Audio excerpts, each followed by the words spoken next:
Bienvenue à tous, nous sommes ravis de vous accueillir sur La Voix du CDO, le podcast au cœur de la révolution numérique. Rejoignez-nous pour découvrir les coulisses de la transformation digitale des organisations avec des experts, des dirigeants, des visionnaires qui ne se contentent pas de suivre les tendances ou de les théoriser, mais les façonnent jour après jour dans leur travail quotidien avec leurs équipes, leurs partenaires métiers ou leurs clients. Dans chaque épisode, nous discutons de manière pragmatique des stratégies, des usages, des technologies et des implémentations qui redéfinissent notre monde d'aujourd'hui. Des IA à la blockchain en passant par la cybersécurité, les data lakes ou les digital workplace ou toute autre innovation qui transforme notre pratique au quotidien. Les succès comme les échecs nous intéressent. Ils sont le fruit de notre capacité à faire progresser nos organisations au bénéfice de celles-ci, des utilisateurs et des clients. Efficacité, croissance, productivité, expérience client, chiffre d'affaires, nouveaux business models, engagement employé, tous ces objectifs sont recherchés par nos invités qui décrivent leur expérience concrète sur le terrain pour nous faire progresser ensemble. Pour les leaders actuels et de demain, abonnez-vous dès maintenant à la voix du CTO et restez à l'avant-garde du changement. Embarquez avec nous dans cette aventure passionnante et grandissons collectivement dans cette période de changement continu qui s'accélère tous les jours. Eh bien, bonjour à tous bonjour Dawson. Comment vas-tu aujourd'hui? Bien, merci Miguel de me donner la parole. On a, voilà, très bien, sous le soleil de Bordeaux aujourd'hui. C'est super, tu as de la chance. Nous voici donc pour le 5e épisode de notre podcast La Voix du CDO qui marche très bien. Et nous avons la chance d'avoir régulièrement de superbes invités et de pouvoir discuter autour de sujets d'actualité et de profiter de l'expérience justement de nos invités pour nous éclairer sur tous ces sujets. Et donc aujourd'hui, nous avons deux invités, Louis Choquet et Olivier Beauvais, que je vais laisser se présenter, bien entendu. Bienvenue à vous et nous sommes ravis de passer cette heure et demie avec vous et nous allons aborder plein de sujets super intéressants grâce à votre expérience. Donc peut-être, Louis, peux-tu te présenter et puis ensuite Olivier, et puis on lancera le débat à partir de vos introductions et ce sera sûrement des débats passionnants. Bonjour Miguel, bonjour Dawson, merci de m'avoir invité. Donc je m'appelle Louis Choquel et pour me présenter, je dirais que je suis entrepreneur depuis à peu près toute ma carrière. Bon, j'ai commencé 2 ans d'abord comme développeur de jeux vidéo sur console chez Ubisoft, mais j'ai créé ma première société à 25 ans en 2001. Toujours dans la tech, moi j'ai un background d'ingénieur, j'ai fait Centrale Paris. Et j'ai toujours été intéressé avant tout par l'innovation, les nouvelles plateformes, les nouvelles possibilités. Et là-dessus, on est bien servi dans le numérique depuis 25 ans. Donc, on va dire que pendant les 10 premières années de 2000-2010, j'étais dans la vague de la révolution des médias numériques, tout ce qui était distribution de musique, de vidéos, sur des appareils portables, sur les téléphones. Bon, à l'époque, qui n'étaient pas encore des smartphones, mais qui était déjà capable de jouer de la musique. Puis il y avait des appareils pour lire des vidéos, les services de vidéo à la demande qui sont apparus, le peer-to-peer, le streaming. Voilà, j'ai travaillé sur ce genre de produits pour des clients comme Sony Computer Entertainment, ceux qui font la PlayStation. Et il y a aussi avec Orange, France Télécom, Wanadoo, qui était l'opérateur déjà à l'époque. Qui faisait beaucoup de choses dans ce domaine. Ensuite, j'ai switché dans un autre secteur du numérique, celui des jeux vidéo, à l'époque dans le secteur des vidéos casual, c'est-à-dire des jeux un peu pour tout le monde, des jeux pour les mamans, hein, pour faire simple, hein, qui se développaient beaucoup sur le web à l'époque où le Facebook a ouvert sa plateforme aux développeurs. Donc c'était Facebook sur le web à l'époque. Et c'est la première fois que le business model du free-to-play s'est développé en Occident sur ces jeux casual. C'est le modèle où les jeux sont gratuits, mais on peut faire des achats in-game. En fait, on peut acheter des options, acheter des objets à l'intérieur du jeu qui sont complètement optionnels. Quand c'est bien fait, normalement, c'est vraiment totalement optionnel. Et donc, un modèle où on faisait générer beaucoup de micro-paiements et où on s'appuyait beaucoup sur la data pour optimiser pour optimiser la rentabilité, puisqu'il fallait garder ces joueurs excités et qui continuent de jouer et qui reviennent tous les jours, et ensuite les convertir en payeurs au fur et à mesure et de leur avancer dans le jeu. Et c'est un marché qui a switché ensuite sur mobile quand les plateformes mobiles ont eu des App Store avec des possibilités d'achat in-app. Quand les in-app purchases sont arrivés sur mobile, on a pu faire le free-to-play sur mobile aussi. Et donc là, tout le marché a switché là-dessus. Maintenant, il n'y a plus vraiment d'activité sur Facebook. C'est vraiment et c'est devenu en fait le plus gros secteur du jeu vidéo, c'est-à-dire le free-to-play. Déjà, le jeu mobile, c'est le plus gros secteur du jeu vidéo, et le free-to-play, c'est le plus gros, c'est ce qui génère l'essentiel du business sur mobile. Voilà. Moi, je m'intéressais à l'IA depuis 20 ans comme hobby, en voyant arriver de loin. J'ai lu beaucoup de livres et je me suis intéressé beaucoup ce que les gens disaient là-dessus, les gens les plus avancés, sur ce qu'allait être la révolution de l'IA quand elle serait vraiment intelligente, en gros, pour faire simple. Et j'attendais ça en espérant que ça arriverait de mon vivant. Et quand j'ai vu OpenAI ouvrir ses API GPT-3 en 2021, là, j'ai vu que ça commençait à ressembler à quelque chose, et c'est à ce moment-là que j'ai commencé à bricoler avec en side project, et j'ai décidé d'en faire un business. Je suis dessus full-time depuis un peu plus d'1 an, là, depuis juin 2023, avec ma nouvelle startup donc, qui s'appelle Evotis. D'accord. Ouais, bah, tu n'as Super. pas été déçu, effectivement, par les dernières évolutions de l'intelligence artificielle depuis 2 ans. Alors, Mais c'était pourtant une vraie surprise, c'est-à-dire que même les gens qui étaient vraiment des experts, bon, moi je ne faisais pas partie à l'époque, hein, mais les experts du domaine qui étaient les gens les plus pointus dans tous les labos d'IA et qui travaillaient même sur les transformers, sur les LLM, sur ce genre de choses, quand ils ont vu le niveau franchi par ChatGPT, ont quand même tous pris une claque. Oui, tout à fait. Ouais. On en rappelle très bien. Merci Louis et Olivier. Je te donne la parole, bien entendu, pour te présenter également. Oui, bonjour Osson, bonjour Miguel, bonjour Louis. Donc Olivier Beauvais. Je suis responsable de programme d'innovation chez Alstom maintenant depuis 2019. Depuis cette date, j'ai successivement géré d'abord un programme qui a livré la framework Big Data d'Alstom. Ensuite, j'ai livré aussi un programme que j'ai livré en partenariat avec l'IRT Rheinum et d'autres partenaires comme la SNCF, Hitachi ou Capgemini, qui a livré en fait un prototype de train de fret autonome, donc capable d'opérer son conducteur sur une vraie ligne. Et maintenant, je suis en charge de programme visant à identifier des cas d'utilisation où l'IA peut apporter des bénéfices à Alstom et à ses clients, et ensuite de livrer ces modèles pour avoir ces bénéfices. Et donc, avant Alstom, j'ai travaillé pour un autre secteur qui était le secteur du développement de logiciels pour la finance. Donc, j'ai fait à peu près tout type de poste. Alors, j'ai aussi un background d'ingénieur. J'ai commencé comme développeur Java dans une boîte qui était une PME, qui a eu une forte croissance et qui livrait un logiciel qui calculait la performance des portefeuilles financiers et qui ensuite, à l'aide de méthodologies mathématiques, qui était capable d'attribuer cette performance soit à l'évolution des marchés, soit aux décisions de gestion des gérants de portefeuille. Donc, j'ai fait ça pendant 6 ans. Ensuite, j'ai travaillé pour un autre éditeur qui est un leader sur ce marché-là, qui s'appelle Murex, qui est spécialisé sur les logiciels, ce qu'on appelle les core banking, qui font la gestion de portefeuille, la gestion de risque, le calcul de risque.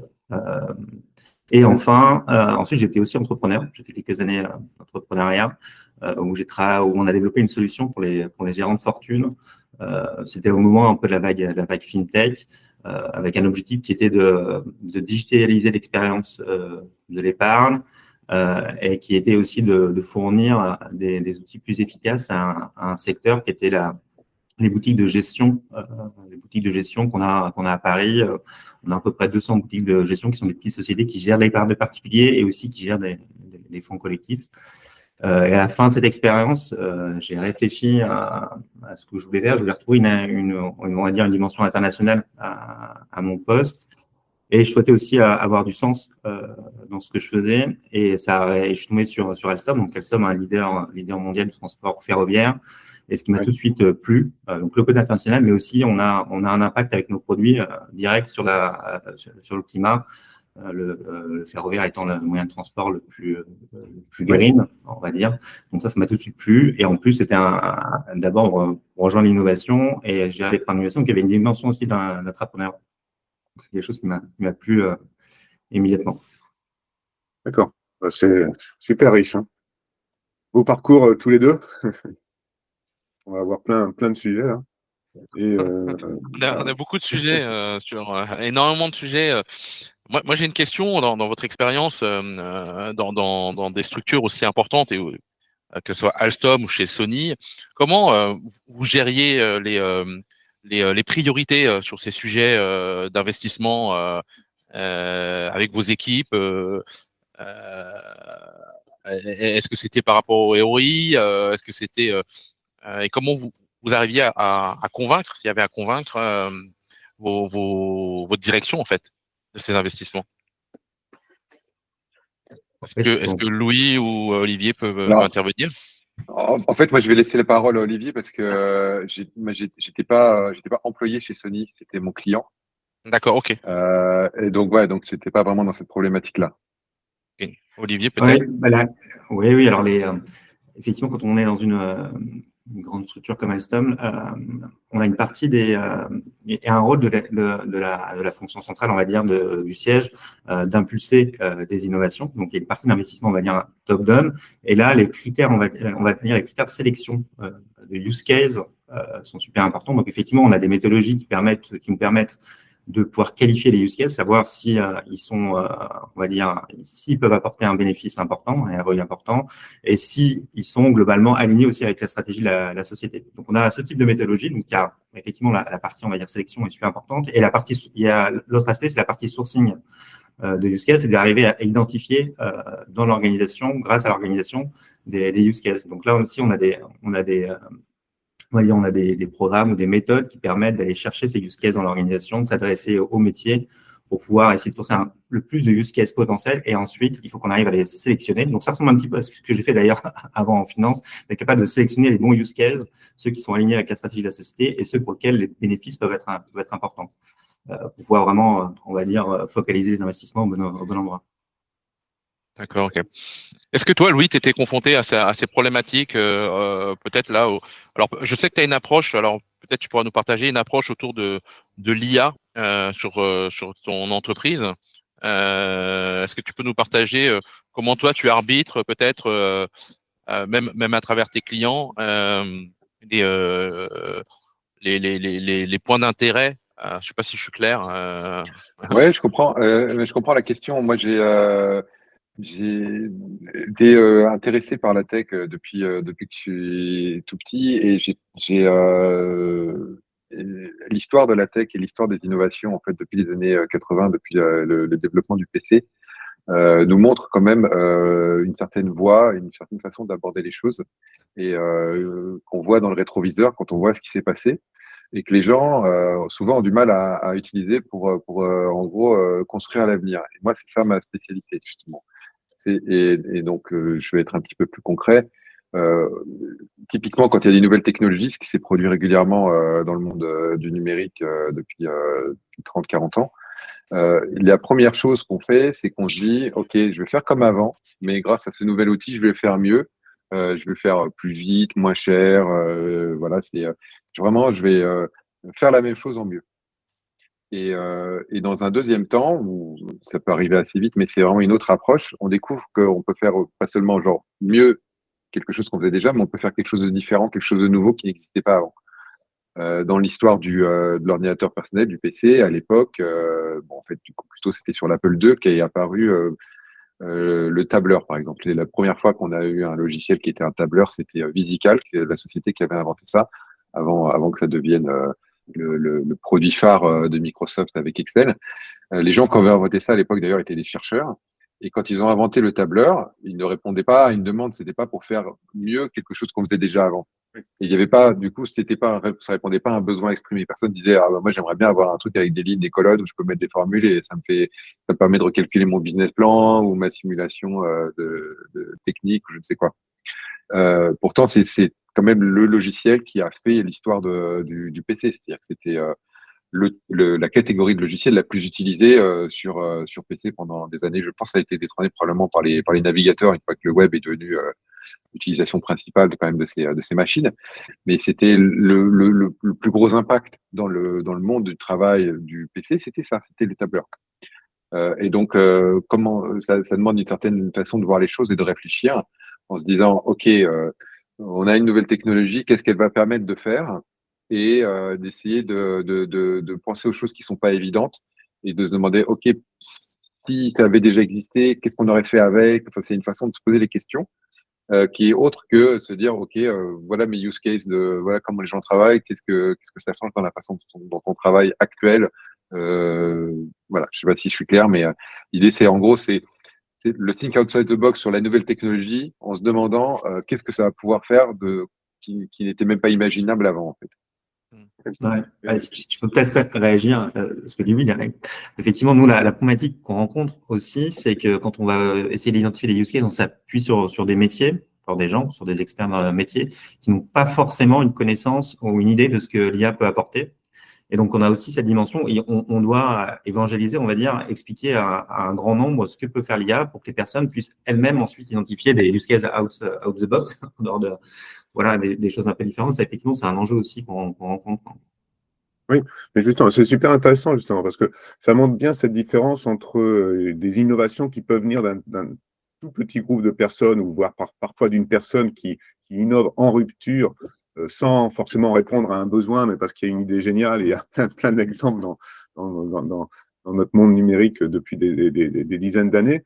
Et puis en même temps, tout ce process d'innovation qui est plutôt dans l'axe intelligence collective, et qui consiste à réunir, peut-être dans des mondes industriels, par exemple, Olivier, effectivement, à partir de use case et à partir de toute la réunion de toute une population ou d'un ensemble de populations et de croiser les idées. Et finalement, est-ce qu'on arrive justement à faire de la rupture dans ce cas-là, ou est-ce que ce n'est que de l'itération et de la transposition ou de la simple dématérialisation de process existants?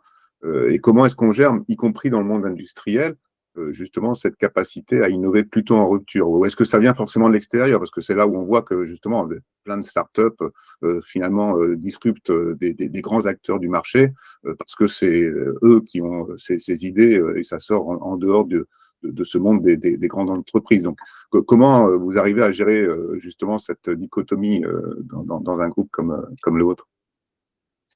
Oui, alors effectivement, il y a deux façons d'apporter au moins deux façons d'apporter l'innovation. Il y a effectivement de regarder ce qui se passe ailleurs et de se poser la question s'il y a quelque chose qui a été fait ailleurs peut être transposé dans notre secteur. Donc, regarder des choses qui marchent bien déjà dans notre secteur que le ferroviaire et se demander si on peut apporter ces technologies dans dans le ferroviaire. Ça, c'est effectivement, ça, c'est un aspect, c'est quelque chose qu'on fait. Et l'autre chose, c'est ce que j'évoquais, c'est d'avoir de vraiment d'arriver à travailler de façon très proche avec les métiers, de les déjà évangéliser pour qu'ils comprennent ce que peut apporter l'IA et que de là, on puisse se poser des questions. Effectivement, est-ce qu'il n'y a pas des choses que l'IA peut faire qui apporteraient en plus, pas seulement de l'optimisation, mais qui apporteraient vraiment des choses en plus qui permettent, nous, dans le cas du ferroviaire, qui vont permettre d'améliorer la disponibilité, on va dire, des actifs ferroviaires, des aiguillages, etc. Ou alors qui vont permettre de rendre leur coût de maintenance plus faible.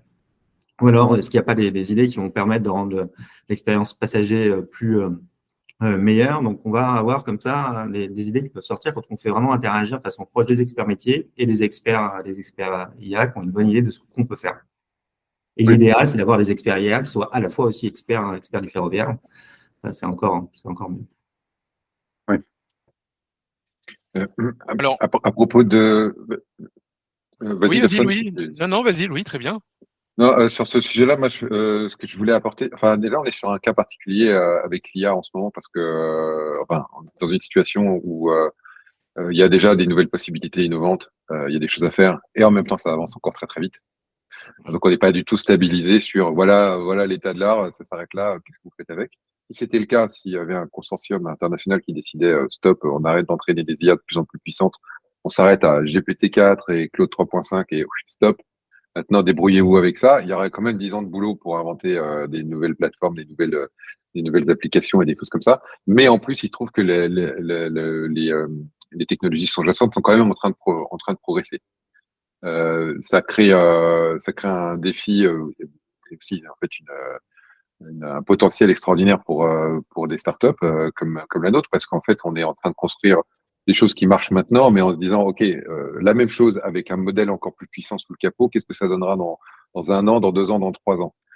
Et donc, on est obligé de chercher une voie qui va aller vers de l'ordinaire, de ce qu'on peut faire aujourd'hui, vers quelque chose d'extraordinaire de demain, et de comprendre comment faire pour que les innovations qu'on crée aujourd'hui soient pas écrasées par exemple, un nouveau modèle qui fait que ce qu'on a travaillé pendant 6 mois, ça ne servait à rien, et qu'au contraire, ce soit des leviers pour faire que en gros, j'ai développé une application très utile, elle marche avec GPT-4. Si je remplace GPT-4 par GPT-5, elle va être encore plus utile et encore plus puissante et encore plus justifiée sur le marché.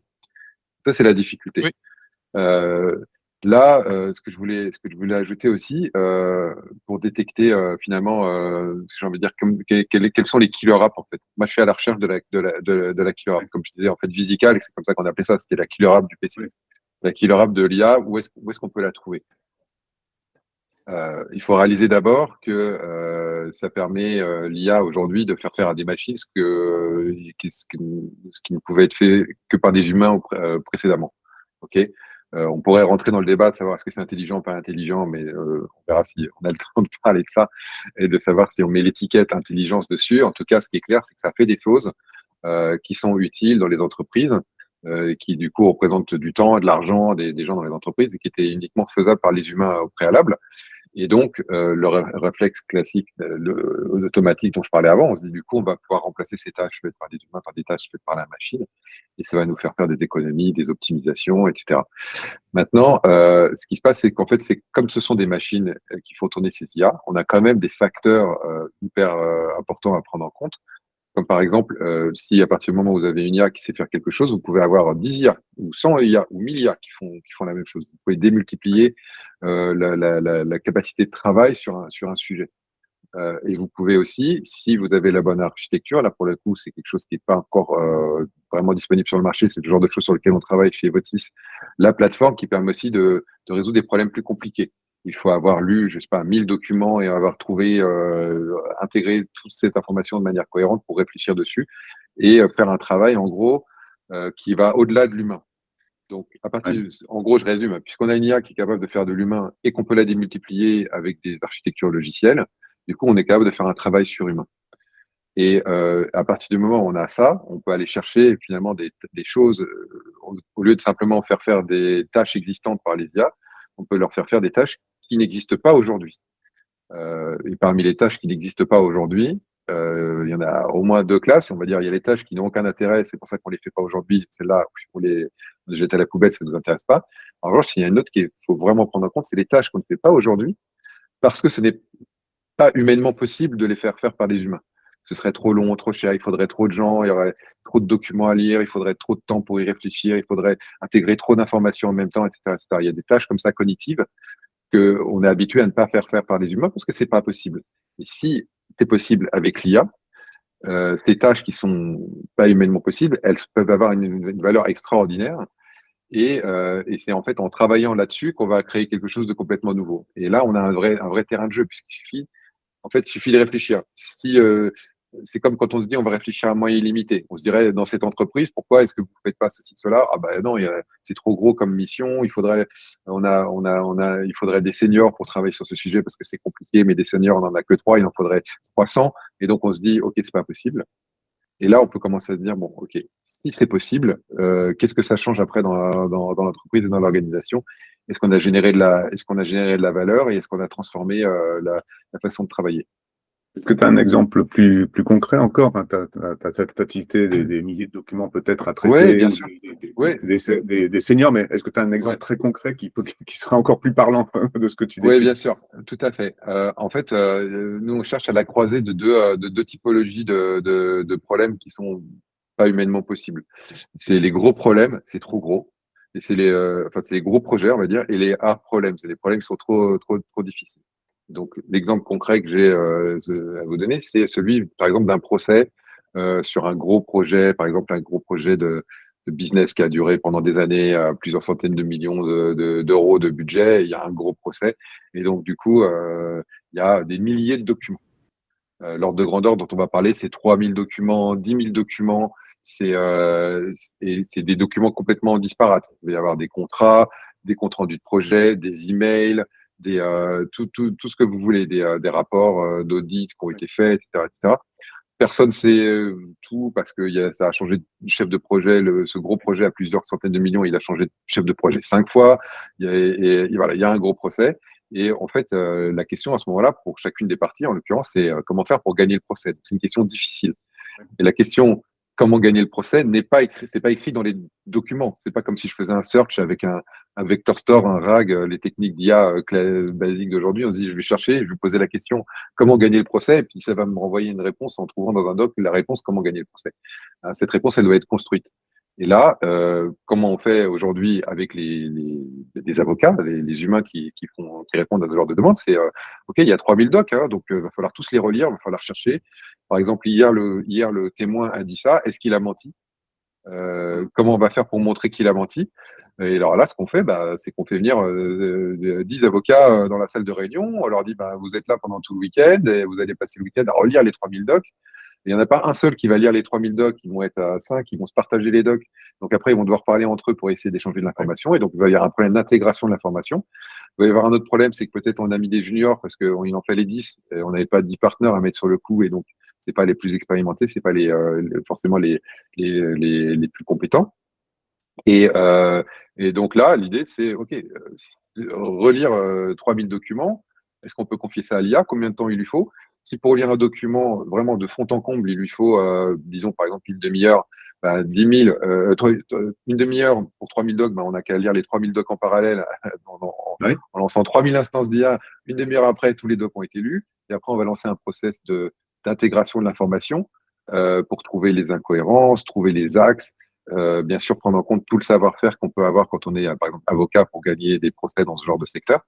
Et alors, si on gagne, si on trouve la réponse, s'il y a à trouver la réponse, c'est une réponse qui peut valoir 100 millions d'euros, en fait. C'est vraiment la réponse qui vaut cher, quoi.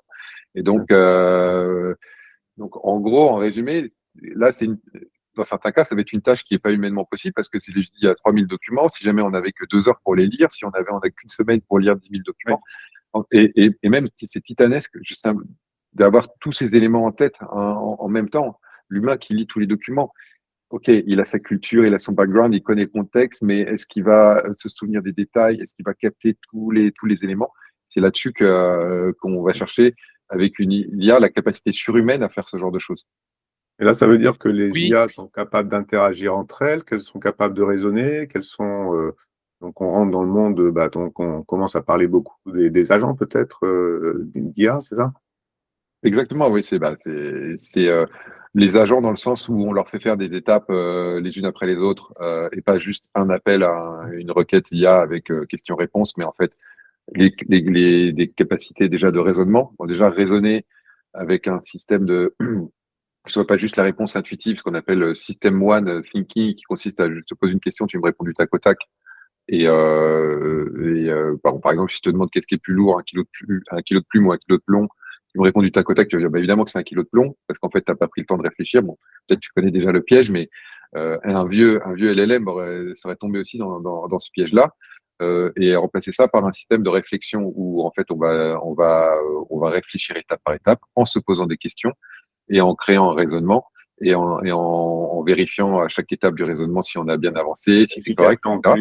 Voilà. C'est pour ça que je dis, par exemple, lire un document, ça peut prendre une demi-heure parce qu'en fait, il y a un certain nombre de questions à se poser. Il faut relire, il faut lire en prenant des notes. Enfin, tous ces mécanismes qui correspondent à la façon dont, en fait, les humains travaillent, qui sont indispensables pour les humains. Et en fait, elles sont indispensables aussi pour les IA. Et c'est donc des échafaudages, en fait, de réflexion avec des systèmes d'agents qui doivent être mis en musique et orchestrés pour travailler ensemble et travailler étape par étape et en gros se donner le temps de réfléchir et le temps le temps de réflexion et l'espace de réflexion. En fait. Ça me fait penser tout de suite excuse-moi, Dawson, ça me fait penser à la problématique néanmoins de fiabilité quand même du résultat. Et ça me fait penser à Olivier, du coup, et à Alstom, parce que la fiabilité des résultats, elle est fondamentale. Néanmoins, aussi bien dans les exemples que tu prends sur un procès, est-ce qu'on est sûr à 100%, enfin, ou à combien de pourcents on est sûr que les résultats de l'IA vont être corrects? Et peut-on se permettre même d'avoir un pourcentage même faible d'erreurs? Et donc, forcément, ça me fait penser au monde industriel, parce que dans le monde industriel, tu parlais de train autonome, Olivier, tout à l'heure, est-ce qu'on peut se permettre, et quel niveau d'erreur potentielle peut-on se permettre dans une IA et dans les résultats qu'elle va produire? Voilà. Donc, aussi bien dans les exemples que tu cites, Louis, que en se projetant dans ce que Oui. sur quoi travaille Olivier, ça me semble fondamental aussi comme question. Ouais, c'est vraiment ça, c'est vraiment un point que tu évoques qui est fondamental. Et à mon avis, c'est un des axes les plus importants pour le futur de l'IA. C'est vrai qu'on parle énormément des l'IA générative aujourd'hui parce qu'effectivement, on a pris une claque il y a 2 ans et c'est vraiment la traîne. Et ça attire énormément d'investissements aujourd'hui. Et on a tendance, et c'est un peu le risque de tout ça, c'est de faire de l'IA générative pour tout. Mais il y a aussi d'autres on va dire, challenges, axes très importants pour le futur. Et là, tout ce qui est IA de confiance, c'est quelque chose qui est très important. Il y a l'IA de confiance et aussi tout le sujet réglementaire, parce on va rentrer dans une phase un peu de maturité réglementaire de l'IA. Ça aussi, c'est 2 aspects. Alors, ça peut être des idées pour des entrepreneurs. Il y a vraiment des choses à faire sur ces 2 axes-là. Donc, quand on parle d'IA de confiance, il y a effectivement il y a 2 aspects. On va retrouver la partie sécuritaire. Alors, c'est quelque chose qu'on regarde beaucoup chez Elsom, effectivement, de se demander comment est-ce qu'on peut certifier une IA pour s'assurer qu'elle va fonctionner à X% et qu'on sera capable d'assurer des fonctions sécuritaires. Ça, c'est un axe. Mais aussi, il y a toute la partie, on va dire, plutôt explicable. C'est quand vous allez utiliser une IA pour faire des tâches qui peuvent avoir un impact énorme opérationnel. Voilà, une IA qui va reordonnancer tous les trains de la ligne 13 parce qu'il y a un problème. On a envie d'être sûr, ou en tout cas, on a envie de comprendre pourquoi on a cette recommandation. Donc, toute la partie explicable aussi est super importante. Donc, ça, c'est 2 axes. Enfin, nous, on regarde de façon très attentive sur ça parce qu'on pense que ça va être, en tout cas, c'est clé pour notre secteur, mais je pense pour d'autres secteurs aussi. Et après aussi, il y a toute la partie, on va dire, réglementaire. Il est en train de se passer ce qui s'est passé déjà il y a quelques années pour tout ce qui était data avec la GDPR, la RGPD. Et ça aussi, on va devoir, quand on développe des IA, prouver qu'on ne fait pas n'importe quoi, on va dire. Et ça aussi, c'est un autre axe qu'on prépare, nous, de notre côté. Et aussi, pour les entrepreneurs aussi, je pense que c'est des idées à creuser parce que il y a la vague IA générative, elle va s'arrêter à un moment. Et je pense que sur le long terme, ces 2 autres sujets sont au moins aussi importants. Oui. Alors, je voulais rebondir aussi sur tous ces sujets de réflexion parce que c'est très riche. Et un ami me partageait cette idée-là où je vous laisserai y rebondir. Et puis, j'aimerais, Olivier, que tu nous partages aussi comment, de manière opérationnelle, tu as pu augmenter le taux de résolution de la défaillance sur justement chez Alstom. Tu m'avais partagé entre de 50 à 90. Donc, ça, c'est très concret en termes de réalisation. Et l'ami me partageait un sujet. Alors, je ne sais pas si ça vous fera réagir. C'est que il projette, selon Gartner, 1 milliard d'investissement sur le software et les hardware. Et il me disait comment on peut projeter 1 milliard sans avoir 2 milliards de services. Ouais. Alors oui, le cas d'utilisation que j'avais évoqué avec toi, Dawson, c'est un cas d'utilisation où on a cherché à, on va dire, améliorer l'efficacité opérationnelle de nos experts. Sur du matériel roulant, donc sur des trains, parce que c'est une expertise qui est rare. Donc là, l'IA peut nous aider à on va dire, démultiplier nos experts.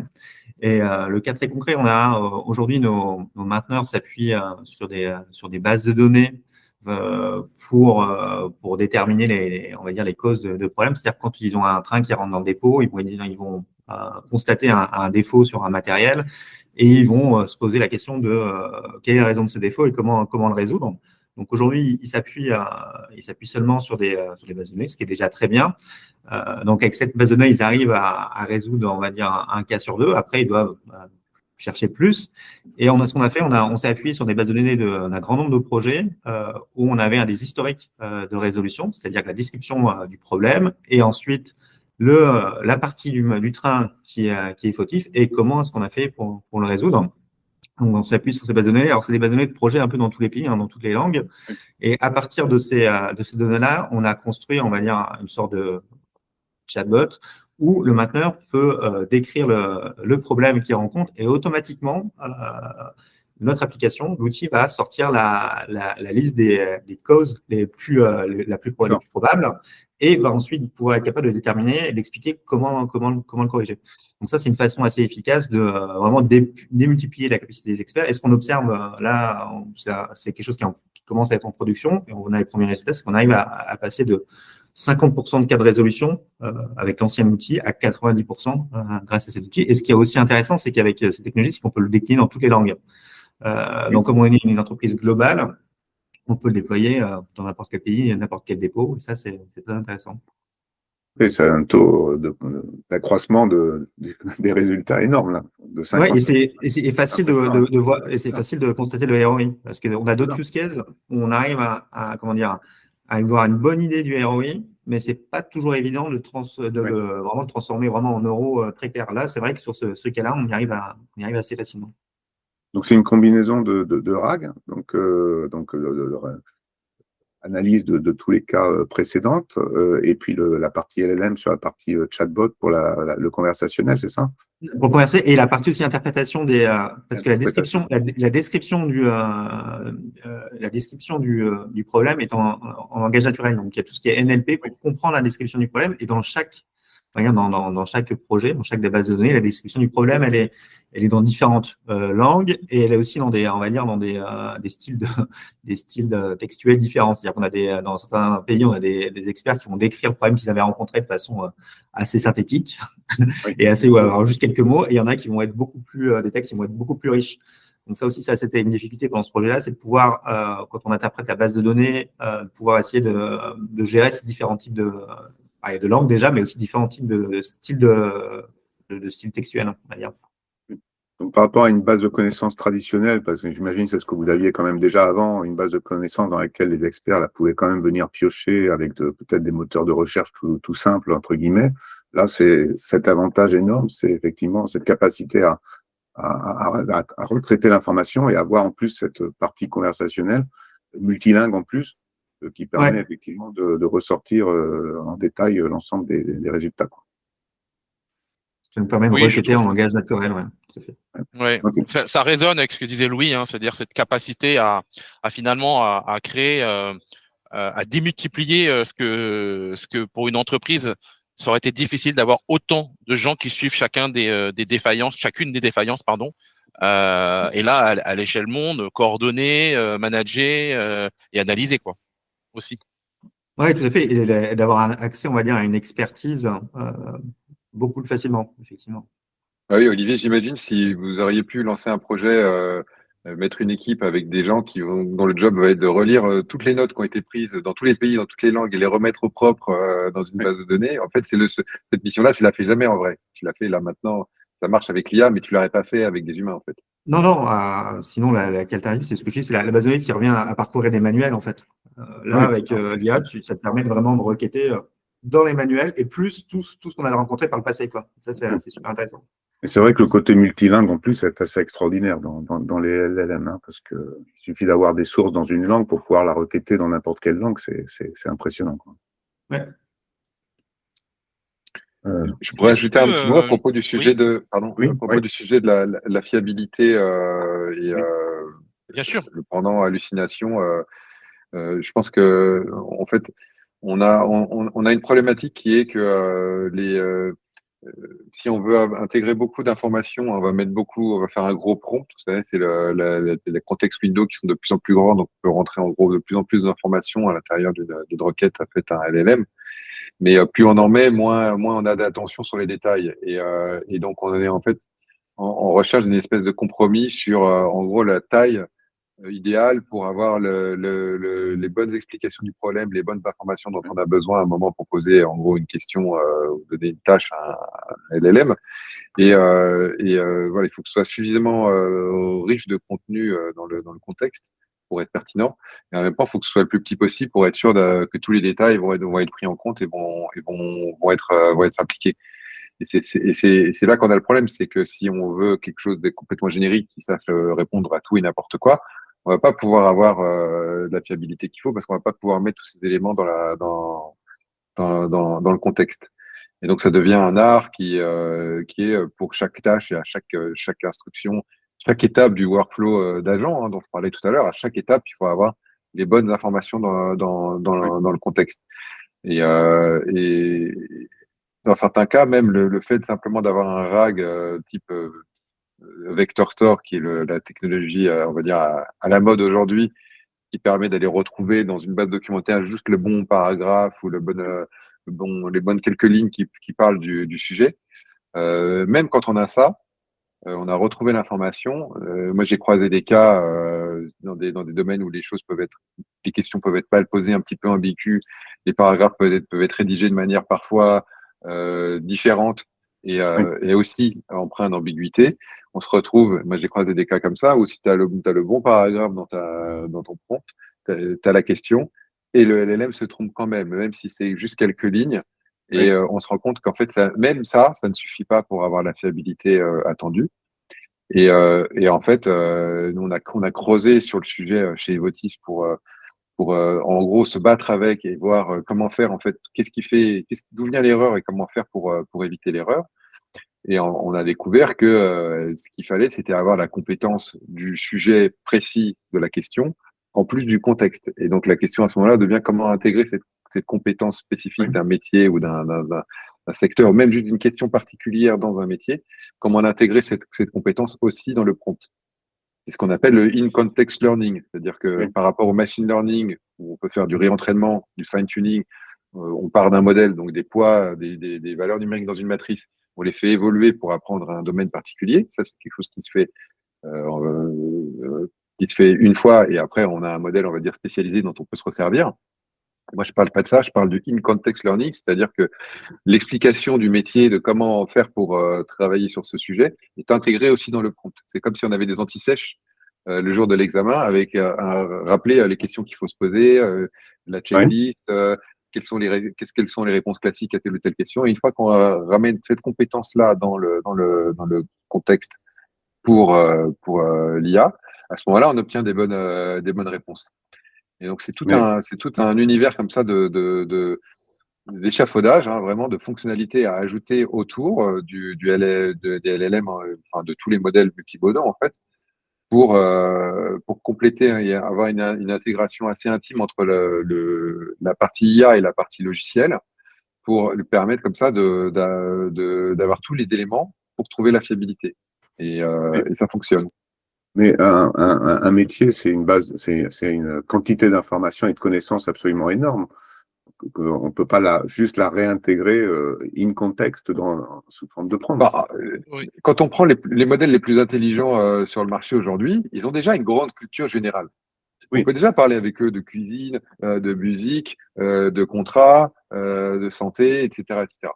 Le problème, c'est que voilà, ça tient la route, on va dire, d'une manière générale et par rapport à quelqu'un qui ne connaît pas le secteur, c'est hyper impressionnant. On a l'impression qu'on parle à un expert du secteur.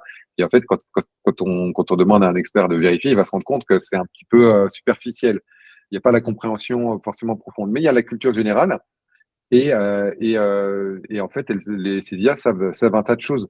Nous, on est arrivé à des cas où en fait déjà, les sujets, on a pas mal travaillé sur des sujets juridiques, donc des contrats et des choses comme ça, des contrats corporate. Les IA savent déjà très bien ce que c'est qu'un contrat, savent très bien qu'est-ce qu'il y a dans tel type de contrat, savent très bien ce que c'est que tel type de clause, qu'est-ce qu'il peut y avoir comme possibilité dans ces clauses, etc., etc. Mais malgré ça, quand on pose la question, elle se trompe.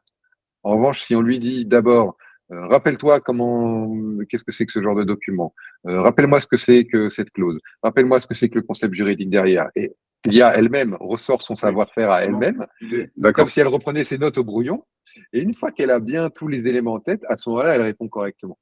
Et donc, en fait, intégrer tout un métier, c'est complètement du domaine du possible aujourd'hui, intégrer tout un métier.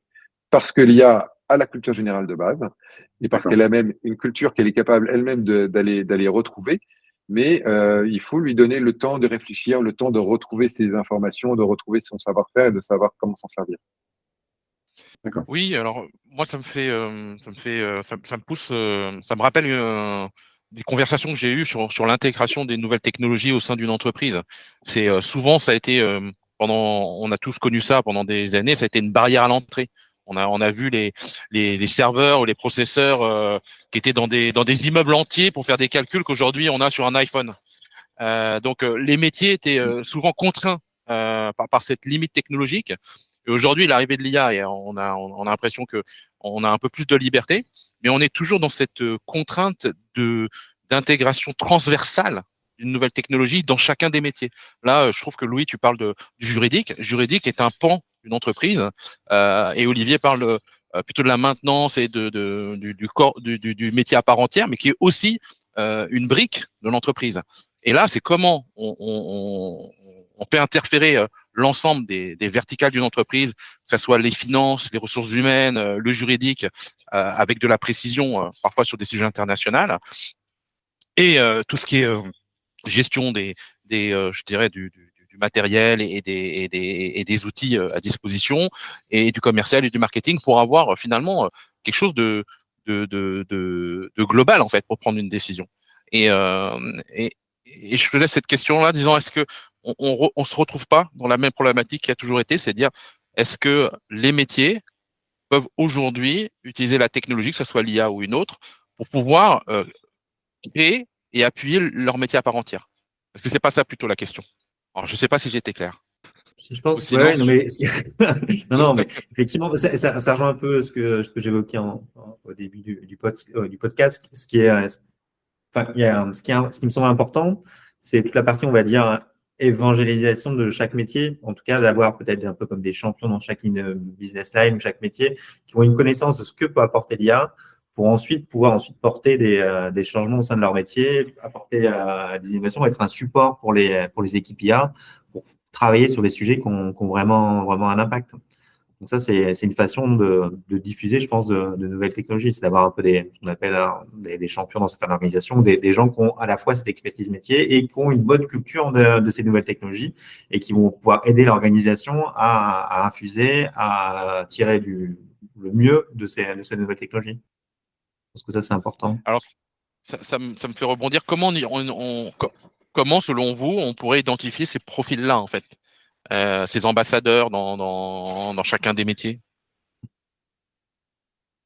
Je crois que ça a été déjà vérifié qu'il y a déjà dans les boîtes aujourd'hui des gens qui naturellement se sont mis à bricoler à n'importe quel métier, dans n'importe quelle équipe. Il y en a un qui est rentré dedans, qui s'est mis à utiliser ChatGPT, qui s'est mis à creuser, à essayer des trucs. Et je pense que c'est un trait de personnalité, forme de curiosité et d'ouverture d'esprit, etc. Et en fait, c'est ceux-là qui sont toujours les bons, les meilleurs champions en fait, parce ils ont vu le truc en fait. Et souvent, ça les a excités en se disant voilà, genre, je travaille avec une IA, elle fait une partie de mon travail. Je pensais que je suis dans une entreprise, j'ai fait beaucoup d'études, je suis senior, j'ai de l'expérience. Il fallait vraiment, je pense que je suis bon, je fais bien mon travail. Et d'un seul coup, je demande à une IA de le faire et elle le fait aussi. Ah, donc c'est aussi une espèce de douche froide à un moment de se dire oh là, mon snobisme biologique qui consistait à penser que nous, les Homo sapiens, on est les seuls qui sont intelligents, et là, il y a une machine qui me tient à dragée haute, c'est un petit peu la douche froide. Dès que tu prends dans l'entreprise, tu fais un pas en arrière et que tu dis, mais qu'est-ce que ça veut dire en fait? Ok, une fois que tu intègres, tu peux dire, ouais, ça hallucine un petit peu, c'est pas encore complètement automatisé, etc. Mais si tu peux faire comme je le proposais tout à l'heure, se projeter un petit peu dans le sens où ces plateformes, elles arrivent, on est en train de les développer et les modèles progressent. Et tu arrives assez vite à la projection. OK, c'est vraiment ce travail-là, il va être faisable par l'IA. Et donc, dans l'entreprise, surtout si tu remontes au niveau du CEO, la question n'est pas du coup celle du salarié qui se dit bah, je vais me faire remplacer, je vais perdre mon poste, mais le CEO va commencer à se demander si une IA peut faire le métier qu'on fait dans ma boîte. D'abord, c'est une opportunité de l'intégrer pour optimiser ma boîte et peut-être la faire fonctionner différemment et de manière beaucoup plus efficace, surhumaine, etc. Mais aussi, si je le fais pas, en fait, je vais devenir obsolète et je vais me faire remplacer. C'est ma boîte qui va se faire remplacer. En fait. Et donc, c'est à la fois une promesse et une menace. Et tu utilises l'IA et t'en profites, ou tu l'utilises pas et tu vas disparaître. La question que beaucoup se posent en ce moment, en tout cas. Ouais. Comment Et je pense qu'elle se pense plus au niveau des rater. entreprises Oui. ou que des individus, en fait. Oui. Notamment parce que là où l'impact va être le plus important, c'est pas dans le remplacement de chaque tâche.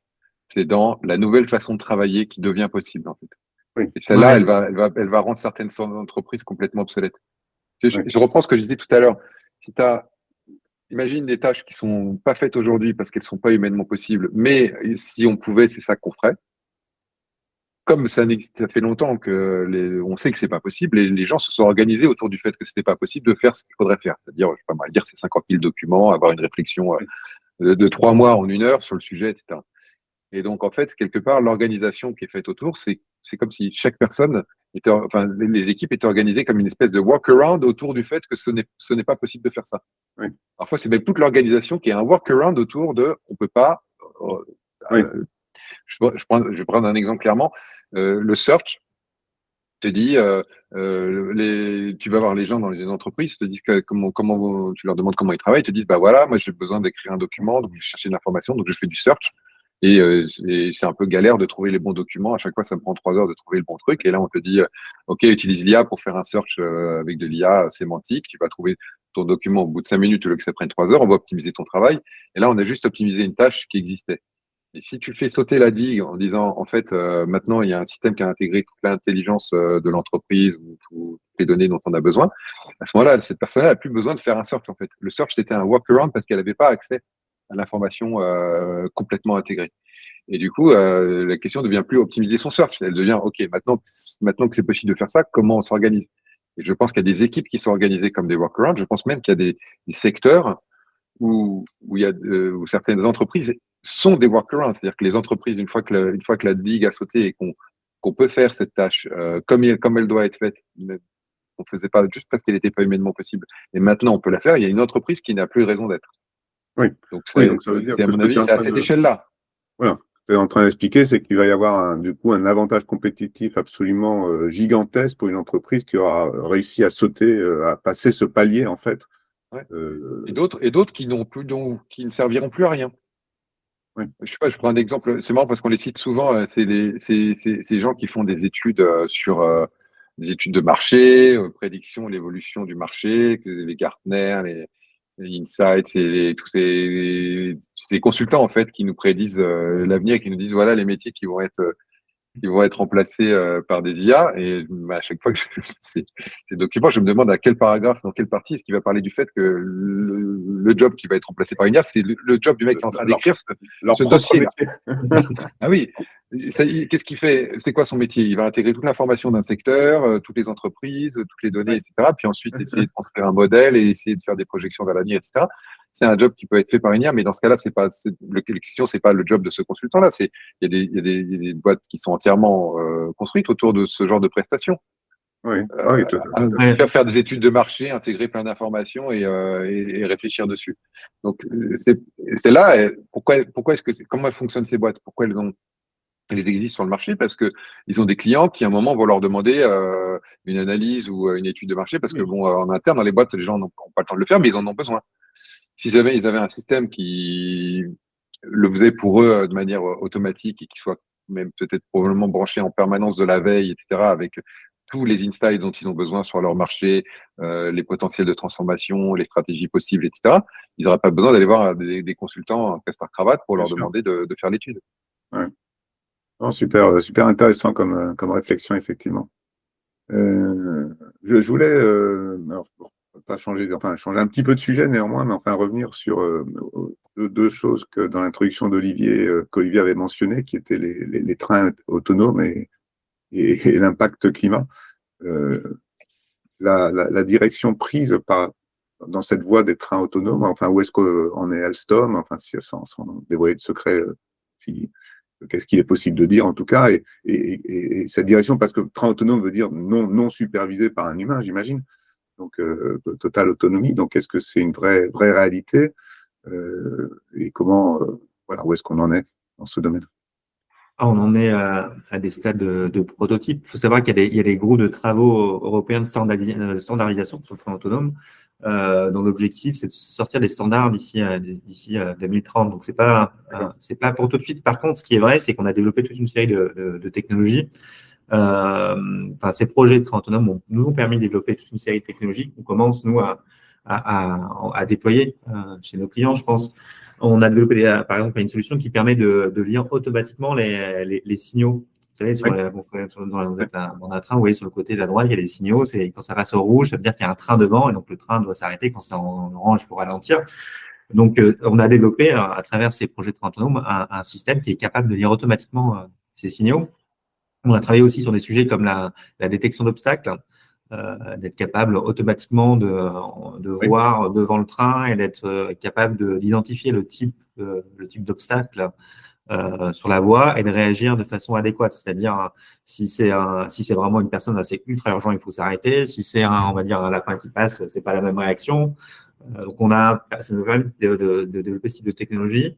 On a aussi tout ce qui est surveillance de ce qui se passe autour du train pour pouvoir réagir correctement. Ouais. On va retrouver aussi des technologies qui permettent d'aider de surveiller l'état de santé des locomotives automatiquement. Donc voilà, ces projets qui sont des projets d'innovation qu'on a fait avec des partenaires nous ont permis de développer ce type de technologie et qu'on va mettre progressivement avec le temps sur le marché. Mais après, le train complètement autonome, c'est à l'horizon de plusieurs années. Ça va sûrement se passer d'abord sur des tronçons très spécifiques. On sait par exemple que il y a un tronçon près de la frontière du Luxembourg où on sait que sur une trentaine de kilomètres, il y a une grosse rampe avec une grosse pente. Donc, les trains de fret montent avec plusieurs locomotives. Par contre, la descente, on a besoin que d'une seule locomotive. Donc, on pensait à automatiser sur des portions. Oui.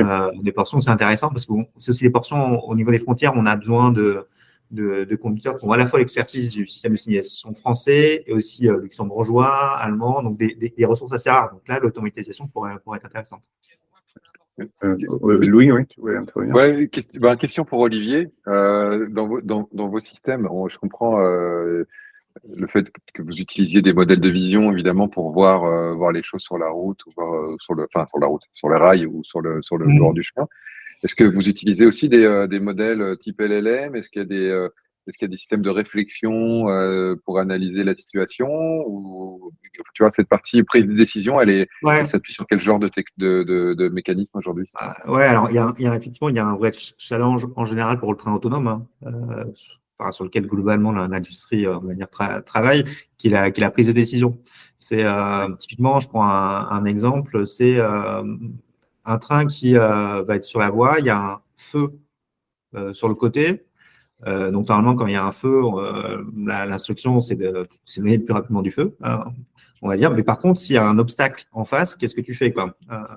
Est-ce que tu fonces pour éviter le feu et tu percutes du coup l'élément qui est devant, ou alors est-ce que il faut vraiment pas percuter et t'arrêter? Donc, tu as des fois parfois des dilemmes comme ça. Donc là, effectivement, il y a un vrai sujet. Il y a un verrou technologique, de savoir comment on fait pour ces prises de décision difficiles. Ça, ça fait partie des challenges, ouais. Est-ce que tous les travaux, appliqués, parce que l'on voit dans les voitures autonomes, est-ce que c'est le même domaine? Le contexte est différent, bien entendu, parce que là, on parle d'un train sur des rails, etc., alors que la voiture, elle est sur la route. Mais est-ce que vous agrégez l'ensemble de ces travaux de recherche et vous en bénéficiez dans un sens ou dans l'autre? Parce que la décision, par exemple, c'est la même. Tous les mécanismes. Oui, effectivement, on regarde ce qui se passe. On va dire la grosse différence entre le ferroviaire et l'automobile, les différences, c'est que le ferroviaire, c'est vraiment du transport guidé. Donc, finalement, c'est le problème est un peu plus simple. Et l'autre aspect, c'est qu'on a aussi quand même une culture sécuritaire qui est beaucoup plus forte dans le ferroviaire. On a des technologies sécuritaires aussi déjà beaucoup plus avancées dans le ferroviaire que dans l'automobile.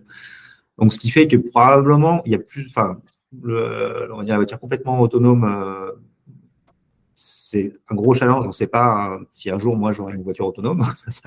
Le ferroviaire, ça semble beaucoup plus accessible. Olivier, c'est aussi un gros avantage que vous avez, c'est que vous avez locomotives, elles peuvent communiquer avec les rails, avec le système de transport. Tu peux être connecté et savoir en gros où t'es, qu'est-ce que tu fais. Les aiguillages sont pilotés par ailleurs. Enfin, il y a tout un système. Ouais. Alors, quand on fait des voitures autonomes, on essaye de faire une voiture qui est autonome, qui marche sur des routes normales. Ouais. Les voitures autonomes ne sont pas encore aujourd'hui équipées pour communiquer entre elles. On sait que techniquement, ce serait possible un jour, mais si on veut transiter, à un moment, il va falloir transiter avec une cohabitation entre des voitures autonomes et des voitures non autonomes.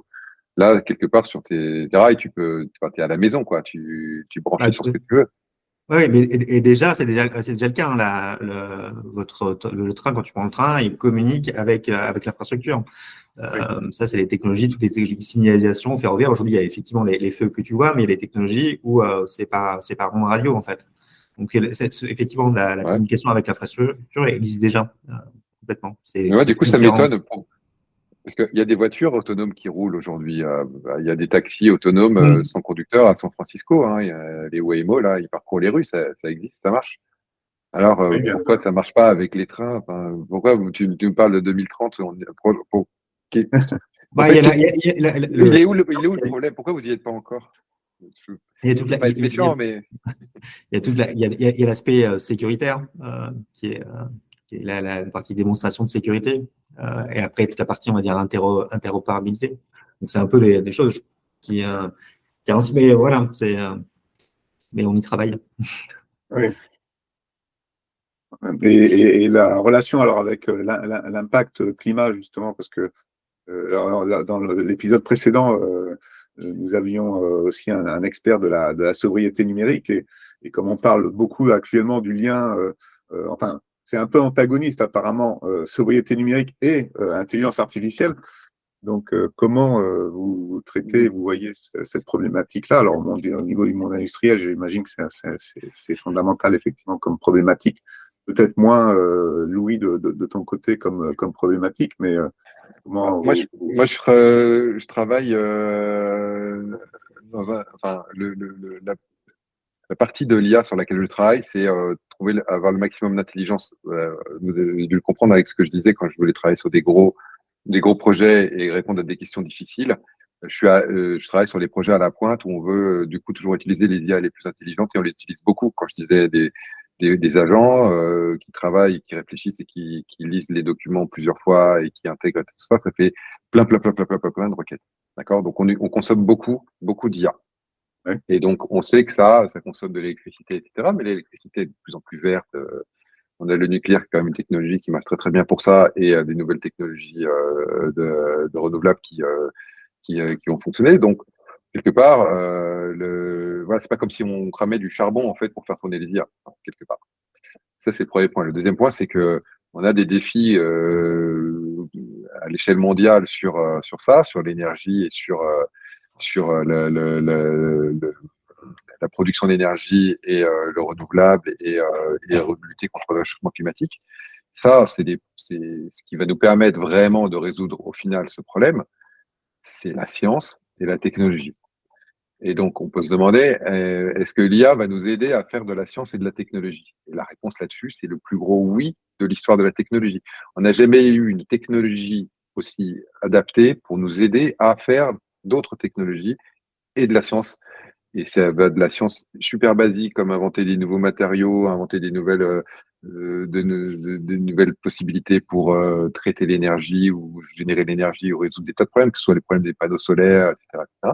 C'est pour ça que c'est aussi des systèmes qui progressent en exponentiel. Aujourd'hui, aujourd'hui, depuis des années, ça progresse en exponentiel, les performances du solaire, des tas de choses comme ça qui progressent très très vite. Et avec l'IA, ça va progresser encore plus vite.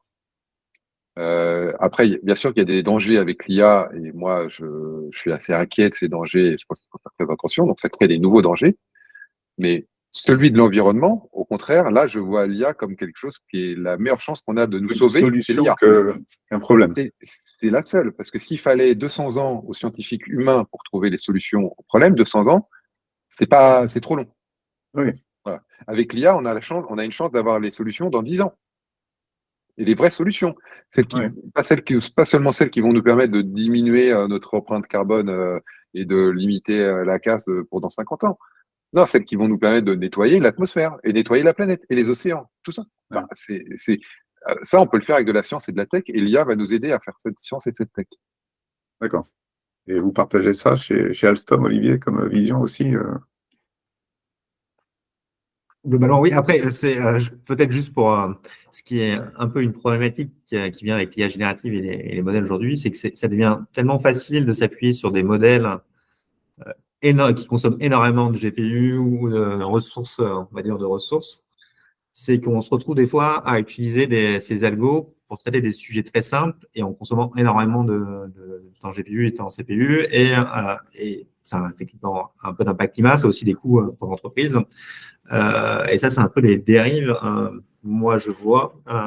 Et en termes même de coûts, coûts globalement, hein. Et les coûts cloud, c'est quelque chose qui explose. Et on va dire que les développeurs, les équipes n'ont pas forcément conscience de l'impact de leur choix technique sur le coût global de leur solution. Ça, c'est un peu.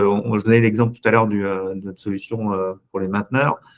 Quand on a commencé à la mettre en production, on s'est rendu compte de l'impact et du coup, on a dû refaire un travail pour essayer d'optimiser et se poser la question, est-ce qu'on a vraiment besoin de toutes ces ressources, de ces algos-là pour vraiment rendre peut-être les prompts plus sympas ou rendre le texte plus, on va dire, plus vrai? Est-ce qu'en faisant quelque chose de plus concis, finalement, mais moins consommateur en cloud, ça serait pas une meilleure idée? Donc ça, c'est un peu une donc, vous l'avez vraiment intégré dans votre réflexion, en fait, cet enjeu. C'est venu, on va dire que c'est venu là sur ce cas-là, c'est arrivé après. C'est-à-dire qu'on a eu toute la phase, on va dire, de proof of concept, de mise en place, et quand on est passé au moment de la mise en production, là, on s'est rendu compte que effectivement les choix techniques qui avaient été faits avaient un impact énorme sur le coût cloud, et là, on a revu, on a réadapté et pour avoir quelque chose qui est quand même un peu plus raisonnable. Et je pense que ça, c'est aussi une dérive, c'est qu'on a tendance à prendre des algos qui ont un impact coût cloud énorme pour des fois des choses qui sont très simples, quoi, puis être fait autrement. Il faut se reposer la question. En tout cas, je crois que c'est un chiffre récent de Microsoft, je crois, où donc, très court terme, c'est-à-dire aujourd'hui, l'empreinte carbone néanmoins de ces data centers a été augmentée de 40% à cause de l'intelligence artificielle. Donc, mais bon, ça c'est du court terme, effectivement. Après, ils sont tous tous ces grands acteurs sont en train d'aller vers le zéro émission carbone dans leur data center, mais il faut trouver le bon équilibre entre cette nouvelle puissance à mise à disposition et le coût qu'elle génère par rapport à l'avancée aussi des efforts pour réduire l'empreinte carbone. Louis? Oui, je pense que je comprends le problème d'Olivier, et c'est clair qu'aujourd'hui, quand on passe en production, on peut avoir ce genre de problème.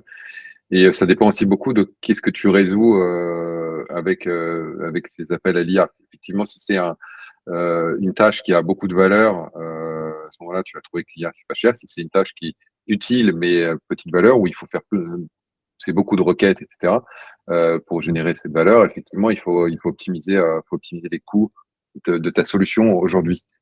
Mais et ça, c'est un peu la situation aujourd'hui, juillet 2024. C'est comme si on revenait à l'époque où il fallait que tu optimises ton code pour que ça tourne dans 32 kilos de mémoire vive sur ton Apple II. Ah oui, il fallait optimiser son code pour que ça tourne sur 32 kilos. Puis après, il fallait optimiser son code pour que ça tourne sur 32 mégas. Maintenant, tu optimises ton code pour qu'il tourne sur 32 gigas. Et on est sur une vague d'exponentielle. C'est une exponentielle sur les capacités. C'est déjà difficile à intégrer. Les gens ont du mal à se projeter en exponentielle, mais c'est aussi une exponentielle sur les performances de base, comme par exemple quand Nvidia sort un nouveau processeur, il a les mêmes résultats en consommant 4 fois moins d'énergie, par exemple. Oui. En fait, on est aussi en train de progresser en exponentielle sur ces aspects-là. On est aussi, par exemple, on a des performances aujourd'hui avec des modèles qui font 30 milliards de paramètres, qui sont à la hauteur des modèles qui sont sortis il y a 2 ans avec probablement de l'ordre de 500 ou 800 milliards de paramètres. En fait, on progresse sur le hardware, on progresse sur les algorithmes et on progresse aussi sur l'échafaudage autour de ces modèles. Et donc, ce qui permet d'apporter très concrètement une réponse quand même à cette problématique. C'est-à-dire qu'on fait beaucoup plus avec beaucoup moins. Avec beaucoup moins. Des modèles plus petits qui consomment moins, qui tournent sur du hardware qui consomme moins. Donc, ces progrès-là compense en fait les problèmes qu'on a aujourd'hui, qui sont vraiment du coup des problèmes pour moi datés 2024. Ce que je veux dire, c'est que rendez-vous dans 5 ans, on considérera GPT-4 comme étant un tout petit modèle déjà. Et surtout les performances de GPT-4, on les obtiendra avec un modèle 10 fois plus petit. Et on travaillera à ce moment-là avec des modèles encore 10 fois plus gros qui seront du coup 100 fois ou 1000 fois plus puissants, qui feront des choses extraordinaires. Et donc, on aura toujours la même discussion en disant quand même, là, ces nouveaux modèles qui sont 100 fois plus gros que GPT-4 et 1000 fois plus puissants, quand même, ils consomment pas mal d'énergie. Ouais, mais qu'est-ce qu'ils vont produire derrière? Si derrière, ils produisent la solution à la fusion nucléaire et s'ils apportent des solutions et qui font le job de 1000 personnes en 10 minutes, à un moment, ça devient rentable quand même. Parce que si ces 1000 personnes sont des scientifiques et on fait le travail de 1000 ans de science en un an, à ce moment-là, ça va payer d'une façon ou d'une autre. Donc, c'est pas une course à l'infini où on va se cracher dans un mur. C'est une courbe exponentielle qui apporte ses propres solutions aussi. D'accord. Super riche, super intéressant. On voit d'ailleurs apparaître aussi des différents niveaux de modèles. D'ailleurs, on voit apparaître de plus en plus de petits modèles spécialisés dans des tâches bien précises. Et je pense que ça rejoint aussi ce que vous faites dans votre société, Louis. Qui s'appuient sur des modèles, eux, bien plus larges. Donc, il y aura peut-être dans le futur un certain nombre de grands modèles qui ont une connaissance énorme, mais de plus en plus de petits modèles spécialisés dans des domaines bien ciblés, beaucoup plus économes aussi, du coup, de ce point de vue-là, mais qui travailleront de concert et en interaction sûrement entre eux. Ça fait partie des outils qu'on utilise, ouais, effectivement. Entraîner des modèles sur des parties, nous, c'est carrément des étapes, par exemple, des étapes de raisonnement, des étapes d'orchestration. C'est-à-dire que comme c'est un concert où on va orchestrer différents agents, chaque agent peut avoir sa spécialité qui n'est pas forcément une spécialité d'un domaine, comme je sais pas, le juridique par exemple, mais sa spécialité, ça peut être planifié. Sa spécialité, ça peut être transformer, structurer l'information et transformer en gros structurer un raisonnement, par exemple. Donc c'est vraiment on va parler de tâches cognitives avec une bonne dose d'abstraction. Et donc oui, évidemment, il y a des grosses optimisations à obtenir là-dessus. Toutefois, il y a des choses qui sont devenues possibles à partir du moment où on a atteint le niveau on va dire qui est la référence aujourd'hui de GPT-4, qui est en train de dépasser, enfin le GPT-4 il y a un an est déjà largement dépassé même par des modèles est en train d'être rattrapé par des modèles open source. Mais si je prends ça comme référence, je pense qu'il faut le dire, il faut pas se voiler la face. Il y a des tas de choses que permettent de faire un modèle de type GPT-4 qui sont impossibles à imaginer et impossibles à faire avec des modèles plus petits aujourd'hui. Le problème n'a pas été encore complètement craqué. Et donc certains sujets, les sujets dont parlait Olivier, sans doute, ça fonctionne avec des modèles plus petits, mais il y a quand même un moment, le niveau d'intelligence du modèle, sa capacité à raisonner, sont quand même des cliquets qui changent la donne et qui font des use cases qui étaient complètement impossibles et inimaginables avant. Et d'ailleurs, ça fait partie de l'effet de surprise qu'on a eu. Ce qu'on a fait dans les gens qui développent ces modèles, et notamment OpenAI, qui sont engagés il y a quelques années dans la course à faire de plus en plus gros pour voir ce qui se passe. Si je fais, j'ai un truc rigolo avec GPT-2, ça fait même pas 1 milliard de paramètres, ok, il arrive à faire aligner 3 mots, ça ressemble un petit peu à une phrase, ok, c'est marrant. Qu'est-ce qui se passe si je fais quelque chose de plus gros? GPT-3, beaucoup plus gros, et là on commence à avoir des vraies phrases avec de la cohérence. On se dit, ok, c'est malin ça, et quand on fait encore plus gros, qu'est-ce qui se passe? On fait des raisonnements, on fait des maths, on est multilingue. Le multilingue, la capacité de ces IA à faire de la traduction, est une propriété émergente. Toutes les capacités cognitives de ces IA sont apparus de manière émergente en faisant des modèles de plus en plus gros et aussi en améliorant un petit peu évidemment l'architecture. Et donc voilà, donc j'insiste sur le fait qu'il y a quand même un niveau où on peut commencer à faire des choses vraiment intelligentes et ça n'a rien à voir avec ce qu'on pouvait faire avant avec des logiciels ou avec des modèles de capacité inférieure. D'accord, c'est impressionnant. Olivier, chez Alstom, vous utilisez plusieurs modèles aussi, vous les arrivez à les faire travailler entre eux, vous êtes aussi dans cette démarche ou c'est des travaux en cours ou c'est déjà votre quotidien? Non, c'est plusieurs modèles, on va dire que c'est des travaux en cours. je ne rentre pas plus dans le détail, mais oui. Bien sûr. Et vous êtes plutôt sur des. Enfin, qu'est-ce qui est favorisé dans un monde industriel comme le vôtre, plutôt des modèles open source, justement, sur lesquels vous avez 100% de contrôle ou, On a les deux. On travaille, on a un partenariat fort déjà avec Microsoft. Oui. On travaille beaucoup avec Microsoft, surtout sur l'IA générative. Plutôt aujourd'hui, d'ailleurs, pour des cas, on va dire, d'optimisation, on travaille avec nos collaborateurs, c'est-à-dire qu'on va utiliser des technologies Microsoft pour de la génération de code. Et ensuite, pour tout ce qui est technologique qu'on va intégrer dans nos produits, on va plutôt aujourd'hui, effectivement, utiliser des modèles open source. Ça va être plutôt, on va peut-être Oui. dans cette démarche. c'est ça. Et on voit que beaucoup de travaux de recherche en cours montrent comment intégrer aussi ces modèles dans des puces directement, en fait, pour qu'ils puissent aussi travailler en local. Je pense que ça, c'est une grande avancée également à venir, en tout cas, que d'arriver à intégrer ça dans le hardware directement, quoi. Ouais, alors C'est vrai, quand on y pense, pardon, je t'en prie, Olivier. oui, oui, pour tout ce qui est technologie embarquée. Mais après, tout ce qui est technologie embarquée, ça tire les sujets d'IA sûre d'un point de vue sécuritaire. Oui. Beaucoup de use cases aujourd'hui sont plutôt ce qu'on appelle débarqués, c'est-à-dire qu'on va faire de l'IA dans le cloud ou sur des systèmes on-premise, mais en dehors du train, parce que tout ce qui est à bord, généralement, on doit faire les démonstrations de sécurité. Donc là, on va effectivement, ça va tirer les sujets d'IA, d'IA de confiance, d'IA safe, sur lesquels on travaille par ailleurs. D'accord. Je voulais faire la remarque que c'est un peu anodin, mais on s'en rend pas forcément compte. Mais quand tu as un smartphone aujourd'hui dans la poche, tu as une capacité de calcul qui correspond à ce qu'on appelait des supercalculateurs d'il y a quelques années, et où j'en ai mis 4 dans le monde. Et c'est ce niveau-là de puissance de calcul qu'on a aujourd'hui, tout le monde dans sa poche. Et ça a été game changer. Voilà, on est dans le monde dans lequel on est aujourd'hui. Je suis là, je prends mon iPhone, je regarde Google Maps pour trouver un bistrot, réserver mes vacances. Enfin, voilà, c'est ce genre de choses complètement du quotidien, mais qui sont rendues possibles par le fait qu'on a un super calculateur dans la poche. Et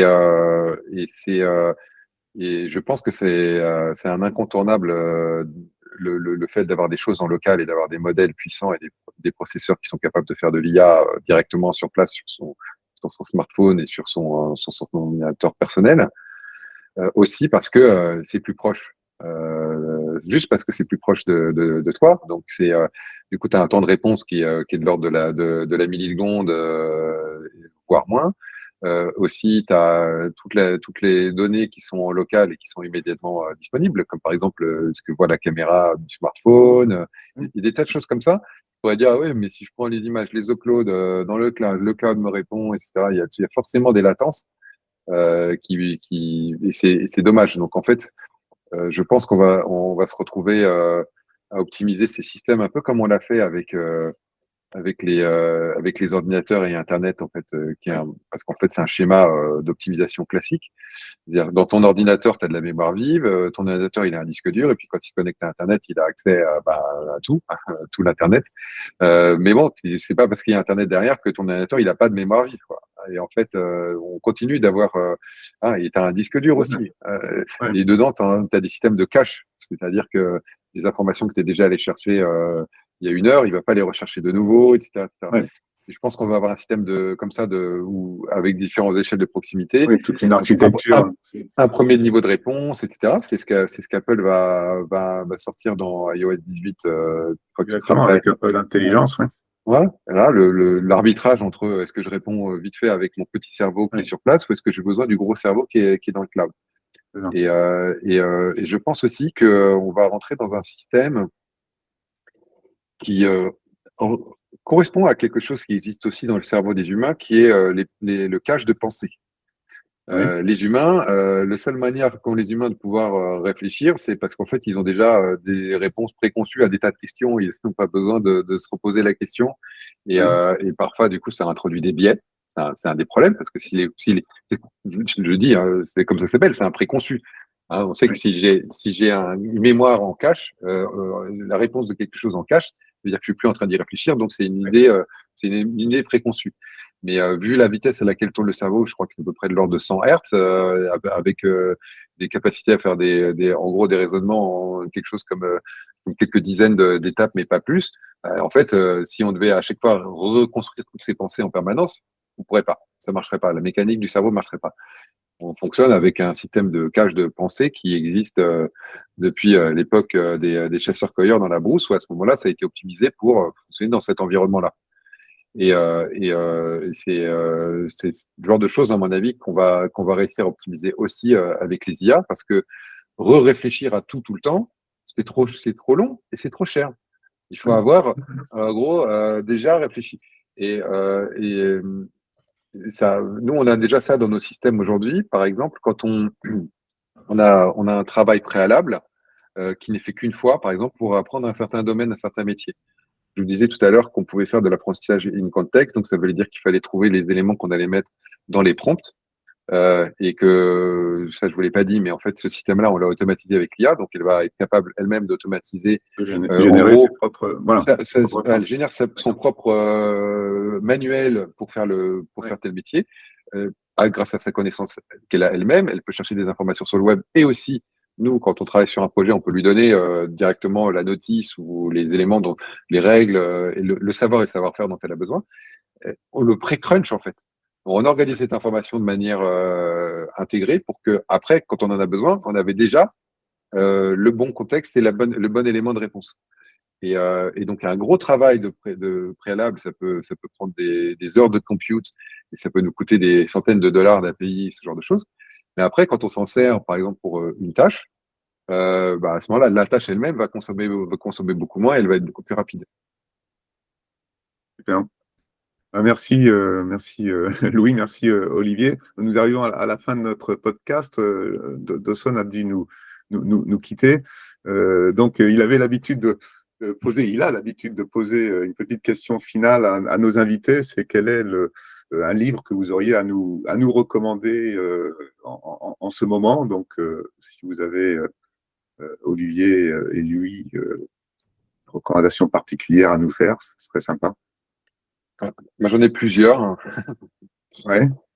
Peut-être la plus d'actualité, en fait, c'est, on va dire, quand on parle d'IA, c'est peut-être les livres il faut les lire le plus vite possible avant qu'ils deviennent obsolètes. Ouais. Mais Co-intelligence de Ethan Mollick, qui est sorti en avril, est encore très pertinent. Ouais. Donc, je pense que c'est un incontournable. Il faut se dépêcher parce que vraiment, il dit énormément c'est, je pense, le meilleur livre de vulgarisation sur le thème de la Gen AI, de ce que permet de faire ces LLM, etc. C'est ce qu'il y a c'est vraiment le mieux construit que j'ai pu croiser. Donc, c'est Ethan Mollick, Co-intelligence, Living and Working with AI. Je ne sais pas quel est le titre en français. Co-intelligence, sûrement. Mais en fait, il y en a un autre que je pense qu'il faut avoir lu. C'est un livre de Max Tegmark. Max Tegmark, c'est un chercheur qui est très connu dans le milieu des IA et qui a écrit plusieurs bouquins sur les maths et sur l'IA. Et celui qu'il faut lire, c'est Life 3.0. Être humain à l'ère de l'intelligence artificielle. C'est un bouquin de Max Tegmark qui est sorti, je crois, en 2018. Et donc, c'est assez marrant parce que quand on le lit, parfois, on va croiser donc c'est avant ChatGPT. Oui, c'est avant mais il avait déjà, lui, et les organisations dans lesquelles il travaille, déjà réfléchi et anticipé des tas de choses. Et notamment, on va croiser, c'est assez marrant, des paragraphes où il va dire, voilà, par exemple, les LLM qui progressent très vite, qui sont aujourd'hui même pas capables de faire cela, mais ça arrivera bientôt. Et c'est des choses qui sont tombées depuis qu'il a écrit son livre. Je ne crois pas qu'il ait fait de nouvelle édition depuis, mais ce livre doit être lu parce qu'il donne la perspective long terme sur où ça peut nous amener et comment ça peut transformer le monde et l'humanité. Et il montre quelque chose qui est important, qui est les risques de tomber dans des situations qui soient pas optimales. Et il soulève la question aussi de quelles seraient les situations optimales, qu'est-ce qu'on aimerait comme impact possible, quels sont les scénarios en gros qu'on préfère. Et on se rend compte qu'il y a en gros une dizaine de scénarios différents. Et ils sont tous super positifs d'un certain point de vue, mais il y a toujours un compromis, et il y a toujours un autre aspect qui va être négatif On peut pas avoir. Oui. En gros, on sait pas qu'est-ce que l'humanité va préférer, mais on peut pas avoir tout le beurre et l'argent du beurre. Voilà. C'est ça. Ah, super intéressant. Merci, Louis et Olivier. Oui, alors moi je suis en train c'est l'approche des Jeux Olympiques et je suis dans des lectures de préparation mentale pour les sportifs. Ça, c'est vraiment D'accord. différent. Oui. Donc ouais, en ce moment je suis en train de lire un livre qui s'appelle Préparation mentale du sportif d'Anthony Met. Ça aussi c'est des sujets en dehors de l'IA qui m'intéressent beaucoup. Moi, je m'occupe aussi je suis dans l'escrime à côté de l'IA, je m'occupe d'escrime et je m'occupe de sportifs. Donc c'est des choses que je regarde beaucoup en ce moment. Voilà. Ouais. Ah, mais la préparation mentale, de toute façon, c'est absolument en plus indispensable finalement dans plein de domaines, on s'en rend compte. Hein. Oui. C'est des choses que j'applique aussi dans le domaine professionnel, effectivement. C'est beaucoup de parallèles.